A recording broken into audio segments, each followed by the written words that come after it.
March 17, 1943. 11:47 a.m. Mid-Atlantic, 800 miles from anywhere.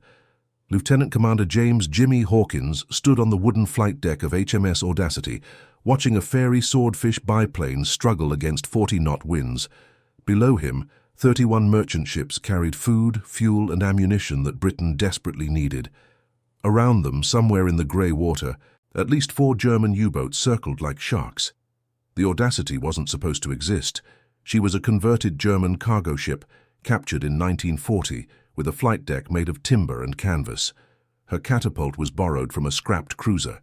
Her entire air wing consisted of 6 obsolete Martlet fighters. The Admiralty called her an auxiliary carrier. The sailors called her the floating coffin. But right now she was the only thing standing between convoy HG-76 and the Wolf Pack. Before we continue with Commander Hawkins's incredible story, we need your help to keep these forgotten heroes alive. If you're already hooked by what you're hearing, hit that like button right now. It tells YouTube to share this with more people who care about real history. Subscribe to this channel so you never miss another story of courage and innovation from World War II. And here's something we love. Drop a comment below and tell us where you're watching from. Your country, your city. We have viewers from Buenos Aires to Berlin, from Manila to Montreal. Are you a veteran? Did your grandfather serve? Do you have a connection to this war? We want to hear from you now. Back to the Mid-Atlantic, March 1943, where Commander Hawkins was about to prove that the cheapest carrier in the Royal Navy could do what the most expensive battleships could not. The problem had started 2 years earlier.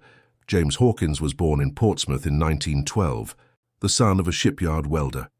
He grew up watching his father repair damaged merchant ships, learning that every vessel had a breaking point, every design had a weakness. At 16, Jimmy could spot a stress fracture in a hull plate from 20 feet away. At 19, he joined the Fleet Air Arm, not because he wanted glory, but because his older brother Tom had died at Jutland, and someone had to even the score.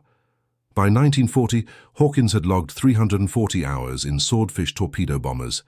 He knew every rivet, every cable, every peculiarity of the stubborn old biplanes the Navy refused to retire. When war came, he expected to fly from HMS Ark Royal, the pride of the fleet. Instead, he found himself assigned to something that shouldn't have been possible. The Battle of the Atlantic was killing Britain. Between September 1939 and March 1941, German U-boats sank 299 merchant ships. That's 7 million tons of shipping sent to the bottom. Convoys lost 38% of their vessels on some crossings. The mathematics were simple and terrifying. Britain imported 60 million tons of supplies annually. The U-boats were sinking them faster than they could be replaced. Churchill himself said it plainly in his war memoirs. The only thing that ever really frightened me during the war was the U-boat peril. The Royal Navy had exactly 7 fleet carriers in 1940. Building a new one took 4 years and cost $4 million, roughly $250 million in today's money. At that rate, Britain would starve before the fleet was ready. Hawkins lost his best friend in October 1940. Lieutenant Robert "Bobby" Chen, son of Chinese immigrants in Liverpool, had flown wing with Jimmy since training. Bobby talked endlessly about opening a pub after the war, the Dragon and the Anchor, where Navy men and merchant sailors could drink together. They'd shaken hands on it the night before Bobby's last mission. Bobby was flying escort for convoy SC-7 when his Swordfish's engine failed 200 miles from land. No carrier nearby to land on. No rescue possible. The radio went silent at 4:23 p.m. Bobby was 23 years old. 43 ships went down in the same convoy, 17 that night alone. The Admiralty's response was predictable. Assign more destroyers, plot better routes, increase patrols. But every admiral knew the truth. The Atlantic was too vast. The air gap, a stretch of ocean 600 miles wide, where land-based aircraft couldn't reach, was a graveyard. U-boats surfaced there with impunity, radioed their Wolfpack coordinates and attacked at leisure. What the Navy needed was air coverage in the gap. What the Navy couldn't afford was carriers. Then Admiral Reginald Henderson had an idea so simple it sounded insane. Henderson was 58, a career logistics officer who'd never commanded a capital ship. Other admirals viewed him as a glorified accountant. But Henderson had spent 1940 studying a curious fact. Britain was capturing German merchant ships faster than they could be scrapped. The freighter Hanover, seized in March, sat unused in Glasgow. So did a dozen others. Late one night in November 1940, Henderson spread blueprints across his desk at the Admiralty. A standard cargo ship, 465 feet long, 10,000 tons displacement. A fleet carrier, 800 feet, 28,000 tons, flight deck 90 feet wide. The numbers didn't match. Every naval architect said it was impossible to land modern aircraft on anything smaller. But Henderson wasn't thinking about modern aircraft.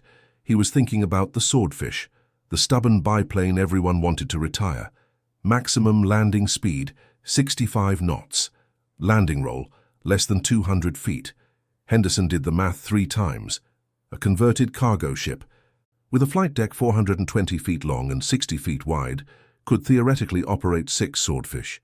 The cost, 300 €1, 1/13 the price of a fleet carrier. Henderson took the proposal to Admiral Dudley Pound. Pound listened for 4 minutes, then said, "You want to build aircraft carriers out of cargo ships?" "Yes, sir." "With wooden flight decks?" "Yes, sir." "And you think this will work?" "I think, sir, that we're losing the war at sea. This might help us lose slower." Pound approved the conversion of the Hanover, soon to be HMS Audacity, in December 1940. The shipyard workers at Blyth thought the Admiralty had gone mad. The conversion orders were explicit but absurd. Remove all cargo holds. Install a flight deck using timber planking over steel frames. No hangar. Aircraft would be permanently exposed to Atlantic weather. No island superstructure. The ship was too narrow. Install 1 small lift to move ordnance from below. Add basic arresting gear. Just cables and sandbags. Budget for the entire conversion, not to exceed 300 €1. The chief engineer, a Scotsman named Douglas Macready, told Henderson's representative, "You're building a floating coffin, sir. First storm will tear that deck clean off. Then make it stronger." "With what?" "We're not authorized more steel. Use what you've got. Reinforce the joints. Double the bolts. Make it work." Macready worked through January 1941. When the timber decking kept splitting under stress tests, he soaked the wood in creosote and bolted steel plates underneath at 6-inch intervals. When the arresting cables kept snapping, he borrowed heavier cables from a decommissioned cruiser. When the Admiralty questioned the expenses, he forged the requisition forms. The conversion took 7 months. Audacity was commissioned on June 20, 1941. She looked like a floating lumber yard. The flight deck was bare timber, stained dark with waterproofing. There was no island, so the captain commanded from a small bridge house tucked below the deck level. The 6 Martlet fighters sat exposed to weather, chained down with cables. Sailors joked that you could see daylight through the deck planks. Commander Hawkins reported aboard in July 1941. His first impression, "This is going to kill us all." The Admiralty's orders were simple. Escort convoy OG-74 to Gibraltar. Provide air cover in the gap. See if the concept worked. Hawkins assembled his pilots, 5 young men, none over 25, flying aircraft that were obsolete when their fathers were born. The convoy departed Liverpool on September 9, 1941. The first 2 days were uneventful. Then, 400 miles west of Ireland, they entered the gap. Hawkins was on deck when the lookout spotted a periscope. U-boat bearing 270, range 3, 0 yards, closing. In a normal convoy, the destroyers would peel off to hunt, leaving the merchants vulnerable. But Audacity could launch aircraft. "Get 2 airborne," Hawkins ordered. "Now." Sub-Lieutenant Eric Winkle Brown ran for his martlet. The deck crew had 90 seconds to fuel the plane, check the cables, clear the catapult. Brown's hands were shaking as he strapped in. This was his 3rd day on a carrier, his first combat launch. The catapult fired. Brown's martlet shot forward, cleared the deck by 6 feet and climbed into grey sky. 3 minutes later, Brown radioed, "Contact. U-boat crash diving, bearing 275. Brown dropped 4 depth charges in a pattern. The U-boat went deep, broke off its attack. The convoy sailed on. That night, Hawkins stood on the shaking deck and realized something. They'd just done what fleet carriers did, for 1/13 the cost. The problem was that almost nobody believed it would work more than once. The Admiralty's report on Audacity's first convoy was cautious. Limited success requires additional testing. Translation: we're not sure this wasn't luck. Only Admiral Henderson pushed for immediate expansion. He argued for 20 escort carriers within a year. The Naval Construction Board said it was impossible. There weren't enough shipyards, enough workers, enough steel. Henderson did something unprecedented. He went around the Navy entirely. He contacted merchant shipping companies directly. He found 19 cargo ships and oil tankers, either too damaged for merchant service or too slow to escape U-boats. He negotiated leases for $1 each, symbolic payment. Then he contracted with civilian shipyards in Birkenhead, Glasgow, Belfast and Newcastle. Not naval yards, commercial yards that built cargo ships that worked fast and cheap. The orders were specific: convert each vessel in under 6 months. Stick to Henderson's exact specifications: timber decks, minimal superstructure, arresting gear, catapults. Cost per conversion not to exceed $350,000. Between September 1941 and June 1942, 13 escort carriers were completed. Meanwhile, Hawkins and Audacity were proving the concept in blood. November 1941. Convoy HG-76. Gibraltar to Britain. This was the convoy that would make or break the escort carrier. 31 merchant ships carrying 140 high-errand tons of supplies, escorted by 3 destroyers, 2 corvettes, and HMS Audacity. Intelligence reported at least 5 U-boats shadowing the convoy. Grand Admiral Dönitz himself had designated HG-76 a priority target. The battle lasted 5 days. Audacity's martlets flew 127 sorties. They spotted 4 U-boats, forcing 3 to crash dive. On day 3, Sub-Lieutenant Brown caught U-131 on the surface, strafed her conning tower, forced her to dive into a destroyer's depth charge pattern.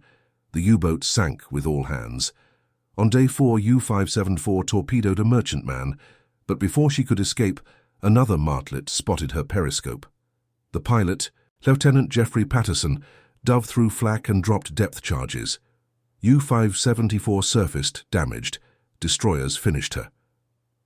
By December 21st, HG-76 reached British waters. They'd lost 2 merchant ships. The Germans lost 4 U-boats. It was the first time in the war that a convoy had inflicted more losses on the U-boats than it suffered. The Admiralty's report was unambiguous. Escort carrier proved decisive, but there was a cost. On December 22nd, 1 day from home, U-751 found HG-76 in the dark. Hawkins had no aircraft airborne. Night operations were too dangerous on the small deck. The U-boat fired 3 torpedoes. 1 missed. 1 hit a merchant ship. The 3rd hit Audacity amidships. Hawkins felt the deck heave under his feet. The torpedo had struck the engine room. He grabbed the intercom. All hands prepare to abandon ship. They had 17 minutes. The crew launched lifeboats in freezing water. Destroyers closed to pick up survivors. Hawkins stood on the sinking flight deck, watching his martlets slide into the sea as the carrier listed 30 degrees. At 2:47 a.m., HMS Audacity rolled over and sank. 73 men survived. Hawkins was pulled from the water unconscious, suffering hypothermia. One of the destroyers picked up U-751 on sonar and sank her an hour later. When Hawkins woke in a hospital in Liverpool, the first thing he asked was, "Did the convoy make it?" "Yes, sir, 29 ships." Then it worked. The Admiralty promoted Hawkins to captain and assigned him to train escort carrier pilots. They gave Admiral Henderson authorization to accelerate the program. By March 1942, the escort carrier program was no longer experimental. It was essential. The numbers told the story. In 1941, before escort carriers, Atlantic convoys lost 432 ships. In 1942, with 13 escort carriers operating, losses dropped to 267 ships. In 1943, with 38 carriers in service, losses fell to 119 ships. The air gap was closing. But it wasn't just British carriers. Henderson's concept had jumped the Atlantic. The U.S. Navy was watching. In early 1942, President Roosevelt authorized the conversion of commercial vessels into escort carriers. The Americans called them CVEs. The Kaiser shipyards in California began mass production. Using assembly line techniques borrowed from automobile manufacturing, Kaiser could convert a merchant hull to a carrier in 90 days. Cost per ship, $8 million. Still cheap compared to a fleet carrier's $68 million. Between 1942 and 1945, American shipyards produced 122 escort carriers. Combined with British construction, the Allies built 151 escort carriers before war's end. The Germans noticed.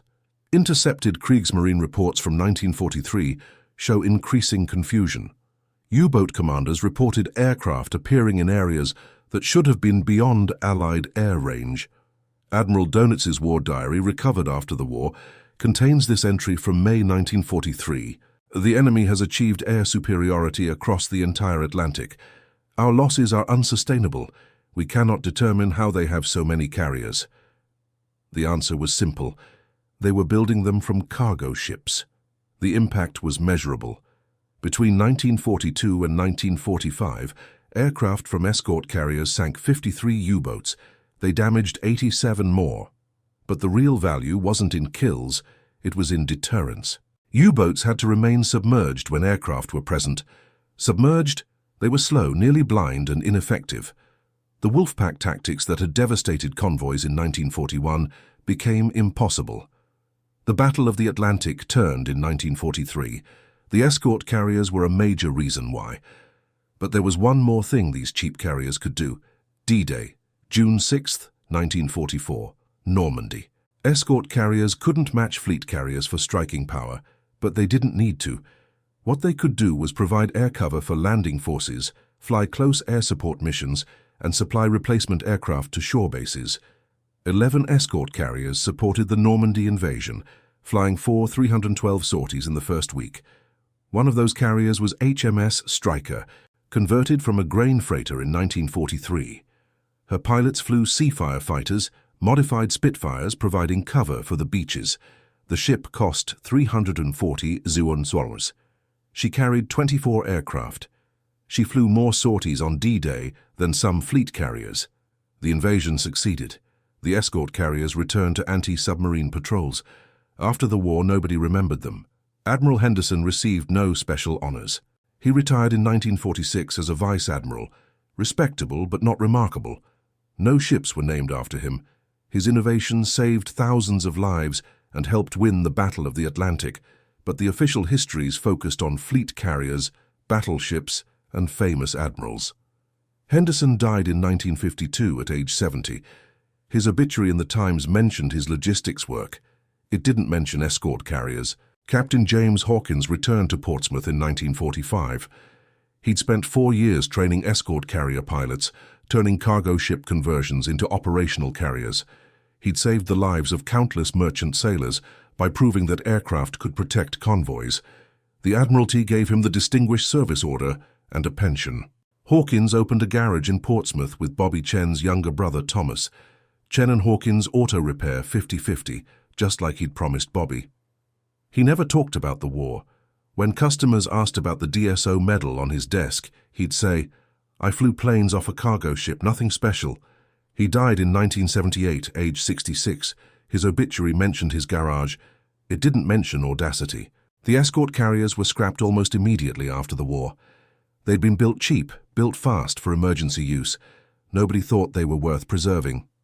Of the 151 escort carriers built, only one survives today as a museum, USS Midway, though she was significantly modified post-war. HMS Audacity, the ship that proved the concept, lies in 800 feet of water off the Portuguese coast. No memorial marks the spot, but the innovation survived. Modern navies still use the basic concept Henderson pioneered: smaller, cheaper carriers for specific missions. The US Navy's amphibious assault ships are essentially escort carriers. Britain's HMS Ocean, commissioned in 1998, was explicitly designed as a low-cost carrier. The Indian Navy operates INS Vikrant, converted from a merchant hull. The principle remains: sometimes the war isn't won by the biggest ships, but by the ones you can afford to build in numbers. In 2007, a naval historian named Dr. Margaret Ellis discovered Henderson's original conversion blueprints in Admiralty archives. She interviewed surviving escort carrier crew members. She compiled statistics. 151 carriers built, 53 U-boats sunk, 87 damaged, thousands of convoys protected, tens of thousands of merchant sailors saved. She published The Forgotten Fleet: How Cheap Carriers Won the Atlantic in 2009. The book received positive reviews but limited sales. Henderson's name remains largely unknown outside naval history circles. There's a small plaque at the National Maritime Museum in Greenwich. It reads, Escort carriers 1941-1945, converted merchant vessels that provided air cover for Atlantic convoys. 151 built, essential to Allied victory at sea. That's it, 15 words, for ships that changed the war.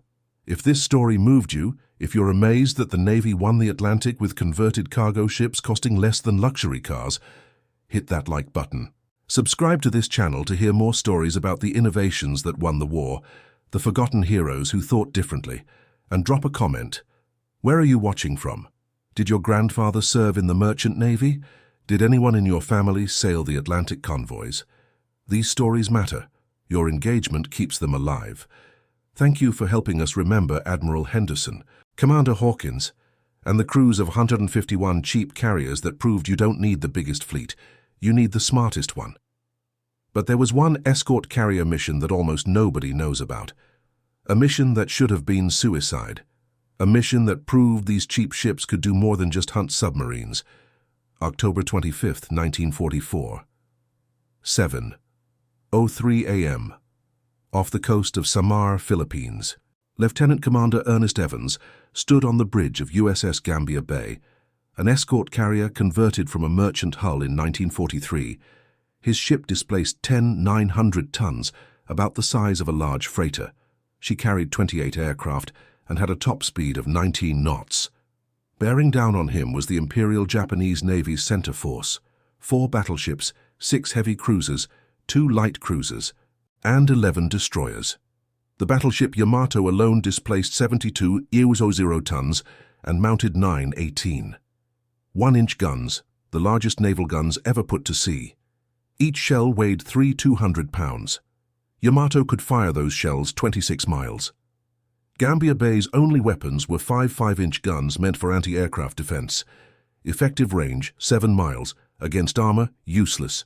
Evans looked at the horizon and saw pagoda masts rising like tombstones. He turned to his communications officer and said quietly, "Get the pilots in the air. Everything we have, right now." This wasn't supposed to happen. The Battle of Leyte Gulf was the largest naval battle in history. 4 separate engagements over 3 days, October 23-26, 1944. The Japanese had devised a complex plan: lure the American fast carriers north with a decoy fleet, then send their heavy surface ships through San Bernardino Strait to destroy the American landing forces at Leyte Gulf. The plan worked better than anyone expected. Admiral Halsey took the bait. He raced north with every fleet carrier, every battleship, every heavy cruiser. That left Leyte Gulf protected by exactly 6 escort carriers: Fanshawe Bay, St. Lo, White Plains, Kalinin Bay, Kitcon Bay, and Gambia Bay, plus 3 destroyers and 4 destroyer escorts. These were Henderson's cheap carriers, built to hunt submarines and provide air cover for amphibious landings. They weren't designed to fight battleships. The officer commanding the escort carriers was Rear Admiral Clifton "Ziggy" Sprague. He'd spent the previous 2 weeks flying close air support for the Army landing at Leyte. His pilots were exhausted, his ships were low on ammunition, and his aircraft were loaded with high-explosive bombs meant for ground targets, not armor-piercing bombs for ships. At 6:47 a.m. on October 25th, a lookout on Fanshawe Bay spotted the pagoda masts. At first, Sprague thought they were American ships. Then the identification came through. Japanese battleships, closing at 30 knots, range 17 miles. Sprague had minutes to decide. He could run south at his carrier's maximum 19 knots, but the Japanese would overtake him in an hour. He could stand and fight with his 5-inch guns, but that was suicide. Or he could do something that no naval doctrine covered. He could launch everything and pray. At 6:50 a.m., Sprague ordered all 6 carriers to turn into the wind and begin launching aircraft. Every plane. Fighters, bombers, torpedo planes. It didn't matter what they carried. Just get them in the air. Attack the Japanese fleet with whatever you have. On Gambier Bay, Lieutenant Commander Evans was already ahead of the order. Evans was 34, from Texas, son of a cotton farmer who'd gone bankrupt in 1932. He'd joined the Navy at 18 because it paid $21 a month and fed him. He'd worked his way up from seaman to officer, earned his wings in 1936, and spent 9 years flying everything the Navy had. He'd been assigned to Gambier Bay in January 1944, expecting boring convoy duty. Now he was ordering his pilots to attack the most powerful battleship ever built, with aircraft loaded for ground attack. The first wave launched at 6:58 a.m., 12 FM-2 Wildcats and 9 TBM Avengers. The Avengers carried torpedoes, but they were old Mark 13s, torpedoes so unreliable that pilots called them swimming mines. The Wildcats carried nothing but machine gun ammunition. Lieutenant Paul Garrison led the Avenger squadron. He was 22, from Minnesota, still had acne scars on his face. He'd logged 89 combat missions, all against ground targets or submarines. He'd never attacked a battleship. As Garrison's Avenger climbed away from Gambier Bay, he looked back and saw the Japanese fleet clearly for the first time. The Yamato was in the center, flanked by 3 other battleships, Nagato, Kongo, and Haruna. The heavy cruisers, Tone, Chikuma, Haguro, and Chokai, formed a screen. It looked like every warship in the Japanese Navy. Then he looked at his own ship. Gambier Bay looked like a toy. She was running south, making smoke, her 5-inch guns firing uselessly at targets 15 miles away. Garrison's radio crackled. "All aircraft, this is Sprague. Attack immediately. We need time. Good luck." Garrison armed his torpedo and dove toward Yamato. The Japanese weren't expecting air attack. Their combat air patrol had been destroyed the previous day, and they assumed Halsey had taken all the American carriers north. When Garrison's Avengers appeared, the Japanese anti-aircraft guns opened fire, but they were aimed for high-altitude bombers, not low-level torpedo planes. Garrison dropped to 50 feet above the water. Yamato was firing her main guns now, 18-inch shells designed to sink battleships being used against aircraft. It was like shooting flies with a cannon.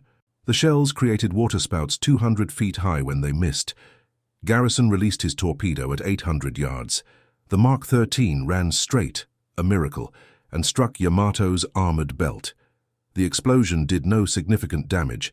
Yamato's armor was 16 inches thick, but it made the battleship turn to avoid the next torpedo. That turn bought Gambier Bay 3 minutes. Back on the carrier, Evans was launching the second wave. More Wildcats, more Avengers. Some didn't have time to arm torpedoes, they just took off with whatever was loaded. One Avenger carried depth charges meant for submarines. Another carried nothing but the pilot's pistol. The Japanese were getting closer. Range 14 miles. Yamato's main guns were firing every 40 seconds, walking shells toward the carriers. One salvo straddled Fanshawe Bay. 2 shells short, 2 shells over, 1 shell 50 feet from the hull. The escort carriers were dying. They just didn't know it yet, but Evans and his pilots kept launching aircraft. Every plane that got airborne was one less plane to explode on the deck when the Japanese guns found their range. The third wave launched at 7:12 a.m. By now, Evans had nothing left with weapons, so he launched the combat air patrol, 4 Wildcats that had been circling overhead, protecting against Japanese aircraft that weren't there. Lieutenant Richard Roby led this flight. He was 25, from Oklahoma, had 7 confirmed kills against Japanese aircraft. Now he was being ordered to strafe battleships. Roby understood immediately. They weren't trying to sink anything. They were trying to make the Japanese flinch. He took his Wildcats down in a steep dive toward the heavy cruiser Tone, 4 50-caliber machine guns per plane, firing 800 rounds per minute. Against a cruiser's armor, it was like throwing rocks at a tank. But it forced Tone to maneuver. It forced her anti-aircraft guns to track low-altitude targets. It forced her captain to think about aircraft instead of targets. It bought Gambier Bay 4 more minutes. The pattern continued for an hour. American aircraft attacking in waves, forcing Japanese ships to maneuver, disrupting their firing solutions, creating chaos.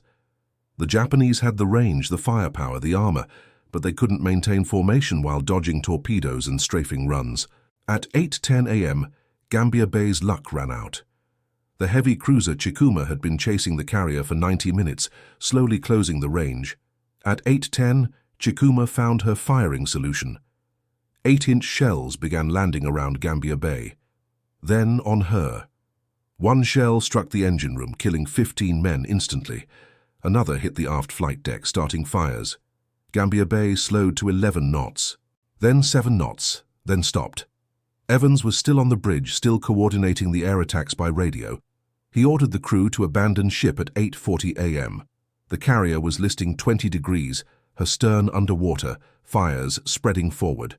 At 8:47 a.m., a shell from Yamato struck Gambier Bay amidships. The explosion broke her keel. She rolled over and sank in 4 minutes. 147 men died with her. Evans was in the water watching his ship go down when he saw something remarkable. The Japanese fleet was retreating. Admiral Kurita, commanding the center force, had made a decision. His ships had been under continuous air attack for 2 hours. He'd lost track of how many carriers were launching aircraft. His reports ranged from 6 to 18. His heavy cruisers, Chikuma, Chokai, and Suzuya, were damaged. His destroyers were reporting American battleships approaching from the south. They weren't. It was confusion.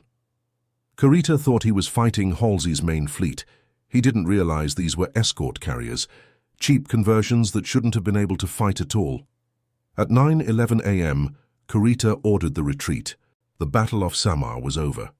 The Japanese had sunk 1 escort carrier and 3 destroyers. The Americans had stopped the most powerful surface fleet the Japanese Navy could assemble, using 6 converted cargo ships and a handful of destroyers. The cost was terrible. Gambier Bay sank with 147 dead. The destroyer Johnston sank with 186 dead. The destroyer Hole sank with 253 dead. Over 1,000 American sailors died that morning.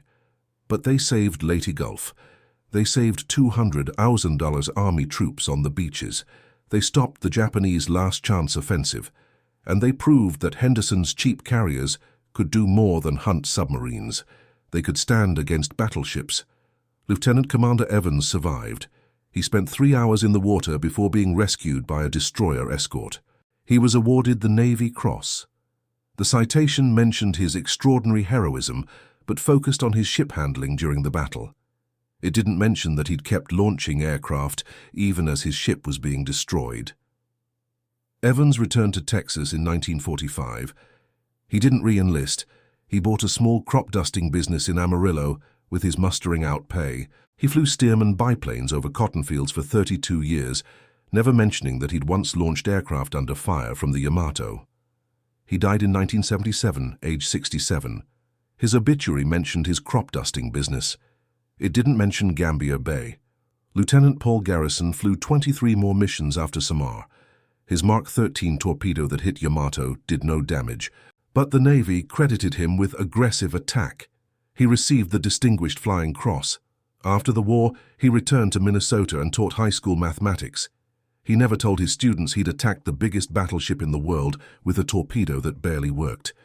He died in 2003, age 81.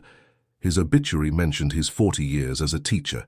It didn't mention that he'd helped save Leyte Gulf. Admiral Sprague received the Navy Cross for his command during the battle.